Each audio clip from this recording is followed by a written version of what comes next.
Olá pessoal, tudo bom com vocês? Me chamo Anderson Teixeira. Estamos aqui em mais um vídeo do nosso curso básico de filosofia. Antes de iniciar esse vídeo e abordar o tema que eu quero propor hoje, eu quero falar sobre as minhas obras, os livros que eu escrevi. O primeiro livro que eu quero trabalhar aqui com vocês, e veja, eu estou trabalhando tudo que está dentro desse livro aqui, que vocês estão vendo aí, está sendo exposto aqui no meu canal. Esse livro, Filosofia Quadrante, é um livro muito importante, por quê? Porque aqui está toda a minha reflexão filosófica nos últimos 10 anos. Veja o tamanho do camalhaço. É um livro muito grande, como vocês podem ver aqui na orelha do livro. É um livro muito grande, as fotinhas do nosso Russell e Doiver, Mário Ferreira dos Santos, Professor Olavo, que são os filósofos que me influenciam. Então a Filosofia Quadrante é um livro muito importante, porque quer entender de forma profunda o que eu tenho proposto, adquira esse livro. Veja o tamanho do camalhaço. Se não me engano, são 922 páginas. E tá barato. R$100. Aí mais o frete. Você pode adquirir e nos ajudar. Ajudar o canal. Quem querer também ajudar com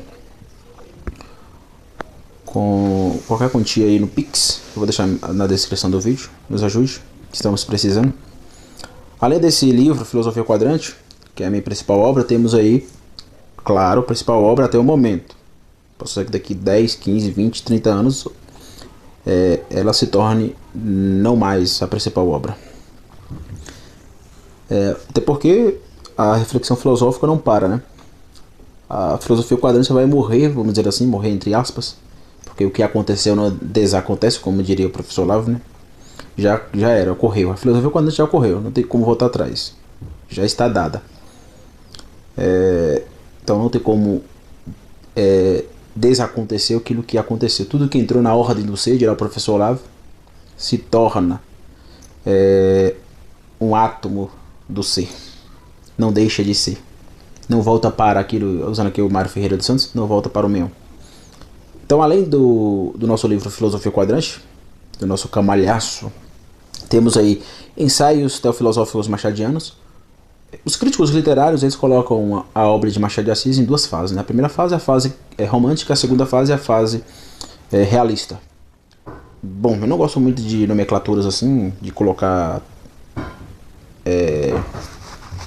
determinada obra em determinada tradição, ou ainda mais na área do ficcionismo, na área da literatura. Eu não gosto muito disso, mas os críticos literários colocam assim. Então, aquilo que os críticos literários vão chamar de primeira fase, que é a fase romântica de Machado de Assis, essa fase, eu li alguns livros do Machado de Assis, para citar um, por exemplo, Ressurreição, e eu abordo ali, de forma teológica, filosófica e sociológica, eu abordo os personagens. Eu faço uma abordagem, ora teológica, ora filosófica, ora sociológica, dos personagens de Machado de Assis. E deu nesse livro. Nesse livro você vai encontrar, também no Filosofia Quadrante, mas também você vai encontrar a minha teoria das 12 letraduras, que eu vou apresentar aqui para vocês em outro vídeo, a partir do professor Olavo de Carvalho. De forma bem simples aos meus alunos, né, eu sempre digo, ame o seu idioma. A partir dessa sentença, ame o seu idioma, eu abordo aí 12 sentenças importantes que o professor Olavo nos ensinou, que eu sistematizei. Então temos aí ensaios filosóficos, ou teofilosóficos machadianos. Tem esse pequeno ensaios metafísicos, muito importante também. Acabei de publicar Wittgenstein, perspectivas meditativas sobre o Tratado Lógico Filosófico. Então, nessa obra aqui, eu vou usar a metafísica. Claro, Doiver não gostava muito de ser considerado metafísico. Eu entendo ele hoje, até porque eu considero o Doiver hoje não um ontologista, mas um monticologista. Para quem não sabe o que é isso, veja aí o último vídeo que eu publiquei. Eu dou uma pincelada bem rápida. Eu vou trazer um novo vídeo falando sobre isso, mas eu dou uma pincelada rápida, desenvolvendo a ideia do quadrante metafísico. Ou seja, a metafísica deve ser entendida em 4 blocos: meontologia, eideticologia, onticologia e ontologia. Então, nesse livro, sobre o Wittgenstein, sobre o tratado, que é uma obra muito importante para a filosofia analítica, para a lógica, né? Para a linguagem, não só lógica, mas a linguagem. O Wittgenstein é um gênio, a gente não pode negligenciar isso. A galera classicista tende a negligenciar, mas não negligencie grandes filósofos modernos. Ele é um grande filósofo moderno e ele opera sobre o pensamento moderno. Ao lado de Martin Heidegger, Foucault, ao lado de Kant, esses pensadores são importantes porque eles estão impactando o mundo moderno. A reflexão filosófica depende muito dessa galera. Nietzsche. Então, Wittgenstein é um filósofo que me apraz no sentido de que eu comecei a estudar lógica e ele foi alguém que eu me dediquei, vamos dizer assim, né? De forma mais densa. Bom, um livro importante. Se você quer entender os conceitos da filosofia quadrante, veja, na filosofia, em especial nesse livro aí, eu entendo que eu sou muito taxativo. Então eu sou muito taxativo para a pessoa entender o que eu estou querendo passar ali. Por isso que tem um livro de quase 1000 páginas. Dava para cortar muita coisa? Dava, mas eu não me considero um grande escritor para fazer isso. Grandes escritores têm capacidade, né, de falar muita coisa com poucas palavras. Eu não me considero um grande escritor, então vai me perdoando, eu sou taxativo, denso. Então isso é para quem gosta de filosofia. Então, para ajudar nisso, nesse meu teor taxativo, que acaba sendo até chato, eu desenvolvi aí o dicionário remissivo da filosofia quadrante. E já adiantando com a ajuda da inteligência artificial. Tanto que eu coloquei alguns textos que a inteligência artificial fez sobre a filosofia quadrante. Eu deixei isso bem claro, não escondo. Onde eu uso de forma explícita, eu coloco. Foi feito pela IA. Então eu usei aí, eu ia demorar muito, e eu não tinha saco para fazer de forma do início ao fim, pegar todos os conceitos da filosofia quadrante e sistematizar. Eu não tinha saco para fazer isso, então a ajuda da inteligência artificial foi bem importante. Claro, eu li tudo e vi que estava coerente com o que eu escrevi na filosofia quadrante, na obra principal. Então esse dicionário é muito importante para você entender os conceitos. Por exemplo, conceito de acatamento, terecimento, conceitos como, por exemplo, mandatários, sufixação ontológica. Esses conceitos que aparecem aí, que eu desenvolvi, são explicados nesse meu pequeno dicionário remissivo da filosofia quadrante. E por fim, temos aí reflexões do ordinário, que são reflexões devocionais. Ou seja, eu criei um grupo no WhatsApp, onde há os meus irmãos na fé. Desse grupo eu vou postando pequenos áudios de 5 a 7 minutos, fazendo uma reflexão sobre determinado texto bíblico. Agora eu estou abordando de forma mais sistemática o livro de Colossenses. Mas esse Reflexões do Ordinário era mais solto. Por exemplo, hoje eu abordava Gênesis capítulo 1, versículo 2. Amanhã Salmos, depois de amanhã Marcos. Entendeu? Depois, na outra semana eu estava falando de Atos dos Apóstolos. Então são várias reflexões soltas que tomavam o meu ser naquele momento e eu trazia uma reflexão ordinária, porém teológica, sobre aquele texto bíblico. Então é um livro bem interessante e tem alguns insights aí. É um livro devocional, espiritualista e claramente mais teológico. Então, isso é o que eu tenho publicado. Então quem querer adquirir esses livros, vá no site, eu vou deixar aí na descrição do vídeo.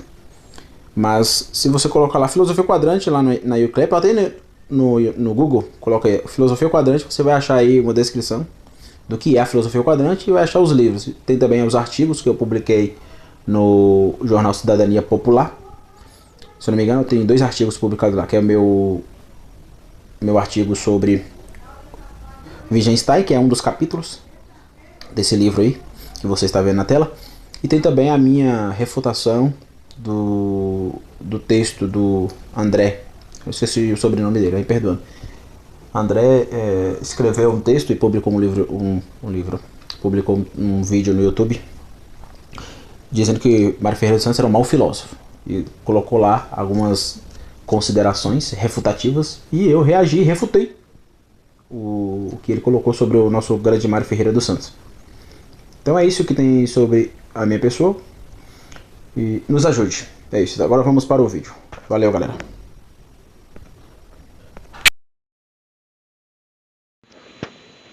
Muito bem, muito bem. Chegamos em mais uma aula e serei rápido. O nosso próximo vetor eu vou chamar de terceiro vetor de ordem criacional. Veja, eu sempre estou trabalhando aqui a questão de dinâmicas tensionais. Há uma tensão entre a ordem e a desordem. Primeiro eu vou expor os vetores de ordem, depois eu vou expor os vetores de desordem. E nessa dinâmica de tensão, se há o primeiro vetor de ordem criacional, há o segundo vetor de desordem quedal. Então eu poderia fazer essa dinâmica, abordar as tensões de forma tética e antitética, mas não vou fazer assim. Eu vou expor primeiro os vetores de ordem criacional e depois os de desordem. Ressaltando aqui, quando eu falo de vetores de ordem e desordem, estou lidando com a criação e a queda. Eu não falei no último vídeo, mas de onde eu tirei essa ideia de eideticologia? Se há uma meontologia, um não ser, um antes de tudo ser, na nous da Santíssima Trindade, até porque a criação nem sempre existiu. Se assim aceitarmos, estaremos deificando a realidade e a distinção criatura e criador seria quebrada, né? Então ela nem sempre existiu de forma atual, mas potencial sim. Uma infinita potência ativa, a qual nós chamamos de onipotência, se refere a Deus, e uma infinita potência passiva, que é o meon, o não ser, que não é dual, não é uma dualidade, está na mente de Deus, está na nous da Santíssima Trindade, do Pai, do Filho e do Espírito Santo. Então, quando eu uso o termo eideticologia, eu estou pegando esse termo do Russell. O Russell usava esse termo, eidético. Eidético, ela pode ser traduzida como essências. E de fato, existe níveis de essências. Pelo menos aqui na filosofia quadrante. Existe a essência religiosa, existe a essência do ser, e existe a essência doente. Por isso eu faço a distinção entre onticologia e ontologia. As essências onticológicas são, como eu falei, são ascensionais. Ou seja, eu olho para o objeto e percebo leis onticológicas no objeto subindo a escada de Jacó. Já as essências ontológicas são descensionais. Eu não necessariamente preciso do objeto, mas eu desço da nous. Lembra da teoria da caverna de Platão? Então o filósofo sai da caverna, se assusta com o sol de meio-dia, porém se acostuma com aquilo, tem acesso a nous por vontade divina. Deus lhes dá as leis e ele desce a escada de Jacó até chegar no ôntico. Então, no fim das contas, haverá um casamento entre a onticologia e a ontologia. Só para ficar claro, para você entender. Por exemplo, vamos pegar aqui o Doiver, que eu tenho mais apreço, né? Conheço mais. O Doiver vai dizer que a realidade possui aspectos modais. Doiver e os doiverdianos vão chamar isso de leis ontológicas. Essas leis ontológicas é aquele tão famigerado aspecto modal, os aspectos modais naturais e os aspectos modais culturais, ou normas, né, como Doiver dizia. Quais são esses aspectos? Aspecto quantitativo, aspecto espacial, aspecto físico, aspecto biótico, aspecto lógico, aspecto histórico, aspecto social, linguístico. Claro, não estou falando na ordem aqui, mas esses são os aspectos. Ao todo, o Doiver coloca 15 aspectos. Como vocês sabem, eu acredito que tem mais aspectos da realidade, mas eu não vou falar sobre isso hoje. Esses aspectos modais, para os estudiosos, são leis ontológicas. Para os estudiosos doiverdianos, eu não acredito que seja leis ontológicas. Eu entendo eles, lembra lá da distinção entes de razão e entes reais, o concreto? Ou seja, existe aquilo que eu chamo na filosofia quadrante de tripartição do ser.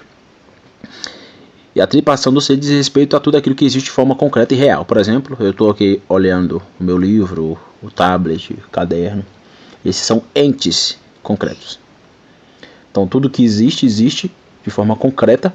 Só que há coisas que existem de forma concreta que não são necessariamente concretas no sentido ôntico, mas são propriedades. Por exemplo, você vê o aspecto modal numérico andando na rua, você consegue pegar. Por exemplo, eu consigo pegar no livro que está aqui do meu lado, o livro Introdução à Filosofia. Eu consigo pegar nele. Você consegue pegar no aspecto quantitativo, no aspecto espacial? Não. Mas você sabe que eles estão aí na realidade e eles existem. Então são aquilo que os filósofos medievais chamavam de entes de razão. Esses entes de razão são propriedades. Propriedades que não podem ser traduzidas como acidentes. Mas são propriedades mais sublimes, mais essenciais, vamos dizer assim. Então eu não posso colocar como mero acidentes na coisa.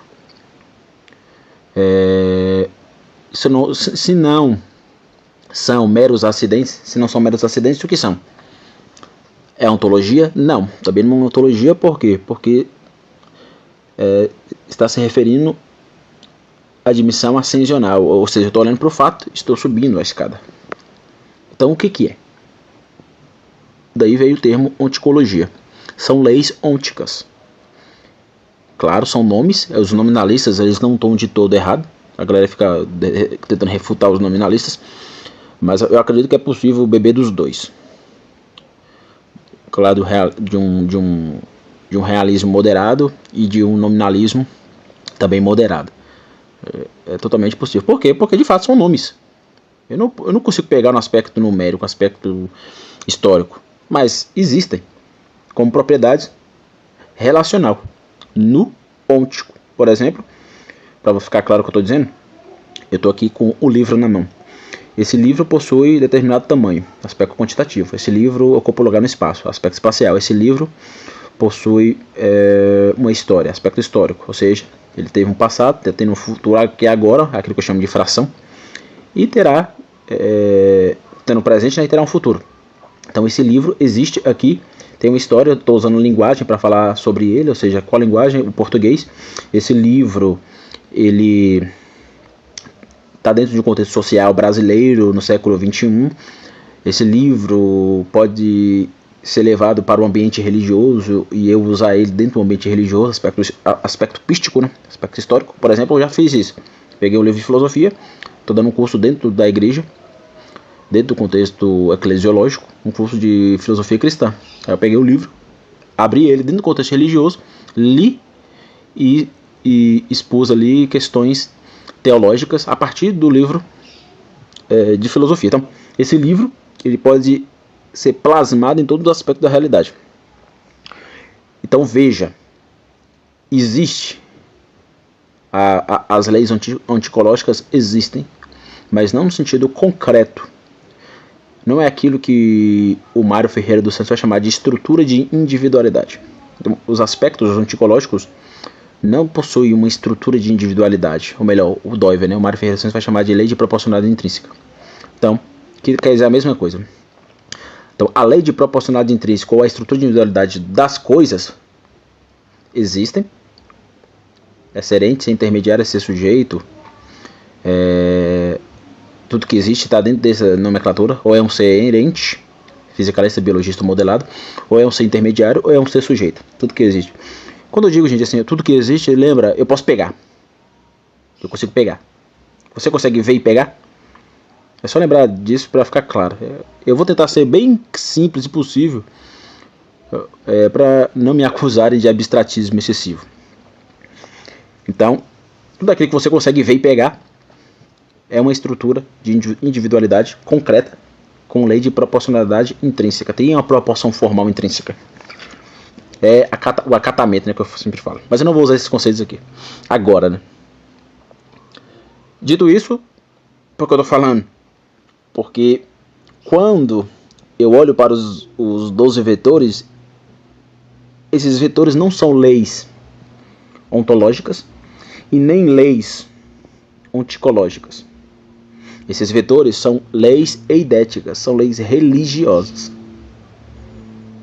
Ou seja, a partir da criação e queda, que são dogmas da cosmovisão cristã, daquilo que o Dever vai chamar de motivo base, eu consigo olhar para a minha religiosidade, a minha cosmovisão religiosa, criação, queda e redenção, e construir aí princípios elementares de forma introdutória para mim poder ir à estrutura ôntica e ontológica.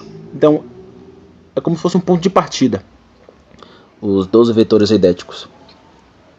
E o próximo vetor que eu quero falar hoje é o terceiro vetor de desordem criacional. Veja a dinâmica: primeiro vetor de ordem criacional, segundo vetor de desordem quedal, terceiro vetor de ordem criacional, quarto vetor de desordem quedal. Então, como eu estou falando primeiro dos vetores de ordem, consequentemente você vai perceber os saltos, né? Primeiro, terceiro e assim sucessivamente. Então, o terceiro vetor de desordem, ou melhor, o terceiro vetor de ordem criacional é o vetor de aliança. Ou seja, a Trindade é a aliança coalizante. Ela coaliza com a realidade criacional. Por quê? Porque ele se deu na realidade. Ele se esparramou. Se ele se esparramou, ele transformou essa realidade em alianças. Ele fez uma aliança. A aliança começa com o próprio Deus e a própria realidade. Deus fez aliança. Então não tem como filosofar sem aliança. O entendimento da aliança, por exemplo, a filosofia quadrante, os axiomas, né, da filosofia quadrante, é uma aliança. Aliança entre segundo, terceiro, quarto primeiro, segundo, terceiro e quarto princípio. Então a Trindade é uma aliança coalizante. A Trindade é a liga anelar pactualizante de plena rotação circular do amante amado amando, ou seja, do ajuste perfeito trinitariano. A Trindade é o pacto que nos faltava. Ele trouxe o pacto de forma derramativa. Por exemplo, no hebraico, a aliança está próximo da palavra obrigação. Deus se obriga, Deus se deu.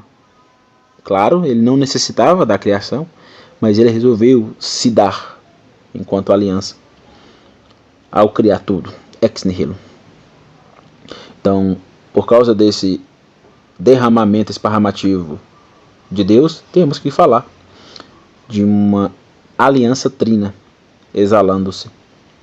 Como diz Jonathan Edwards, né? As escrituras falam da criação do mundo, apresentando Deus como seu fim. Esse fim é o transcendente, transcendentizando-se. E como diz o Jonathan Edwards, né? Jonathan Edwards, que era um grande filósofo, a lei revelada de Deus é a lei da natureza, estão de acordo com a vontade dele como Criador. Isso está escrito no livro O Fim para o Qual Deus Criou o Mundo. Lá em Gênesis capítulo 6, versículo 18 diz: Contigo, porém, estabelecerei a minha aliança. Então Deus estabeleceu a sua aliança. Que aliança? A aliança entre o transcendente e o homem. Deus fez uma aliança. Então falar daquilo que eu chamo de aliancionalizar-se é falar de uma ordem lex de confirmação obrigacional. Ou seja, filosofar é aliança. Então Deus se deu enquanto aliança. Por que eu estou falando disso? Porque é impossível falar da filosofia quadrante sem um primeiro princípio. Então isso é muito importante. Então quando eu falo de criação, eu não falo somente do transcendente e transcendentizando-se. Eu falo como isso se deu. Isso se deu de forma aliançativa. Houve aliança com Adão, que é o representante federativo da humanidade.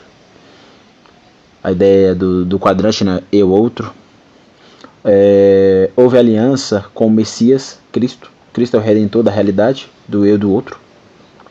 A teologia do pacto trabalha a questão da aliança. Então eu estou dialogando de forma intrínseca com a tradição reformada aqui. A aliança de Noé, de Abraão, de Moisés, de Davi, a nova aliança. Então é muito importante nós entendermos as obras, o pacto da graça, como a aliança de Deus. Então, o transcendente que transcendentiza-se numa aliancionalização trinitarizante. É aqui agora numa ordem unitiva, onde a unidade transcendente múltipla, tudo começa. Ele é o alfa, ele é o ômega. Nele tudo começa, nele tudo volta. Como alfa, ele é o nosso iniciador. Como ômega, ele é o nosso finalizador. Isso se dá porque ele se fez aliança conosco. Então, quando lá em Hebreus 12, livro de Hebreus 12, capítulo 12, versículo 24, diz que Jesus é o mediador da nova aliança, isso fica claro dentro do contexto filosófico. A minha cosmovisão religiosa, que diz que o transcendente, o eu sou o que sou, se esparramou, deixou seus vestígios, ao deixar os seus vestígios, nos deu de forma aliançativa, ou seja, é o aliancionalizar-se. Deus é a aliança, a realidade é a aliança, eu sou a aliança, o outro é a aliança. Não tem como trabalhar cosmovisão religiosa sem as alianças. Ok? Então é isso. No próximo vídeo eu vou falar do quinto vetor de ordem criacional, que é a dádiva, o dadivacionalizar-se. O transcendente, que transcendentizou-se de forma esparramativa, né? Fazendo uma aliança donativa. E o que é isso? É presente. E falar de presente dentro da tradição religiosa é falar de graça. E aqui nós tiramos o conceito de graça apenas da teologia e da espiritualidade cristã e trazemos para a filosofia, para a metafísica. Ok? Então valeu, galera. Até a próxima. Tchau, tchau.